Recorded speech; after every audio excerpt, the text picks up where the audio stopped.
মানে যুগে যুগে যত শিরিককারী ছিল সমস্ত শিরিককারীর একটা সাদৃশ্য যে বাপ দাদাদের অন্ধ অনুসরণ।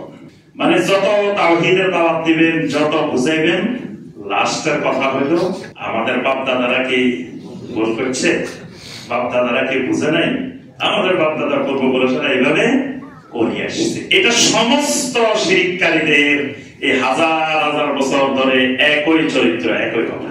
আল্লাহ পাক কোরআনে কারিমে সূরা যুখরুফের 23 নম্বর আয়াতে বলছেন, আপনার আগে যেই জনপদে যেই নবীকে যেই রাসূলকে আমি পাঠিয়েছি সতর্ককারী রূপে, তখন ওই সমাজের সম্ভ্রান্ত লোকগুলা, নেতৃস্থানীয় লোকগুলা তারা এসে বলছে ইন্না ওয়াজাদনা আবাআনা আলা উম্মাতিন, আমাদের বাপ দাদা পূর্বপুরুষ আকাবের আমাদের মুরব্বী তাদেরকে আমরা এই মতের উপরে এইভাবেই পেয়েছি, সুতরাং আমরা এর বাহিরে যাওয়ার সুযোগ আমাদের নাই।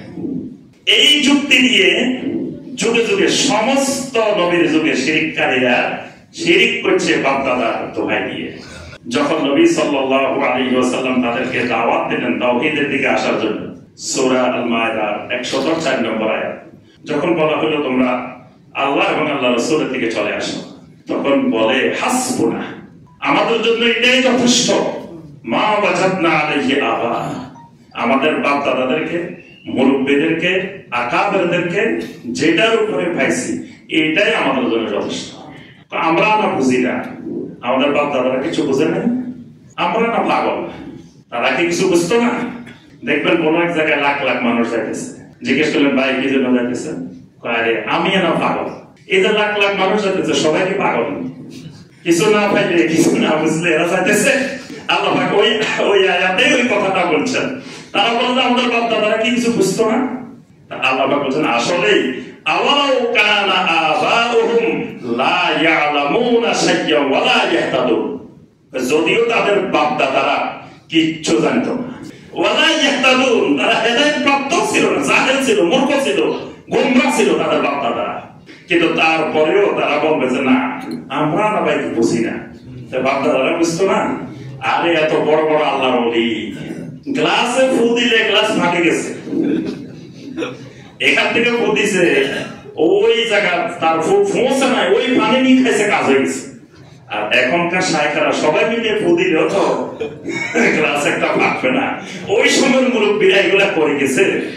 আমি একদিন লক্ষ্মীপুর গেছি, এলাকার বাইরে আসে করতেছে সাহেব একটা তো জিনিস মিলাইতে পারতেছি না, অঙ্ক মিলে না। তা আমি বললাম কেন মিলে না?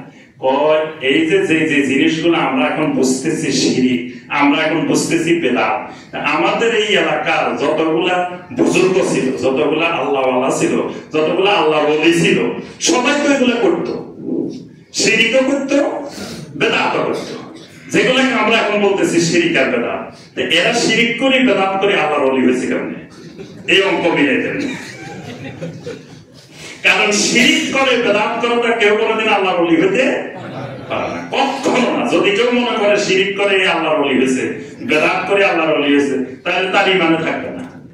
এখন অঙ্ক মিলিয়ে দেন যে এরা শিরিক করে বেদাত করে আল্লাহর ওলি হয়েছে কেন?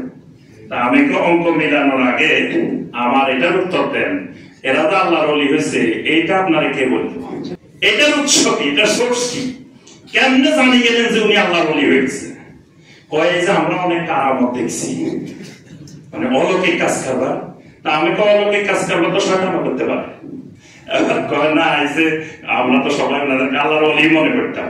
আমি বলছি এই যে মনে করাটা আরেকটা শিরক। কারণ আল্লাহর ওলি জমিনে কে, এটা তো ইলমে গায়েবের বিষয়। আপনি জানলেন কেমনি গায়েবের বিষয়? গায়েবের বিষয় আপনি হাতে নিজে হাতে লই ফেলছেন, আপনি ঘোষণা দিয়ে দিচ্ছেন উনি আল্লাহর ওলি। আল্লাহর ওলি তো সমস্ত ইমানদাররাই আল্লাহর ওলি।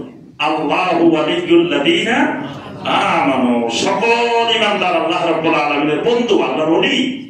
তো বন্ধুত্বের পরিমাণ হয়তো কারোর সাথে একটু কম, কারোর সাথে একটু বেশি। এটা হলো ঈমান আর তাকওয়ার লেভেল অনুযায়ী বন্ধুত্বের হার নির্ধারণ হয়।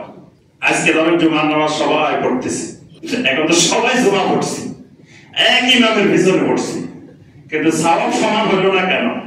এই সওয়াবটা নির্ভর করবে আপনার ঈমান আর তাকওয়ার উপরে। তো যে কথাটা আমরা বলছিলাম যে এই যুগে যুগে সমস্ত মুশরিকদের একটাই পয়েন্ট যে আমাদের বাপ-দাদারা, আমাদের পূর্বপুরুষরা, আল্লাহর ওলিরা, বুজুর্গরা, আমাদের আকাবেরারা এগুলা করে আসছে।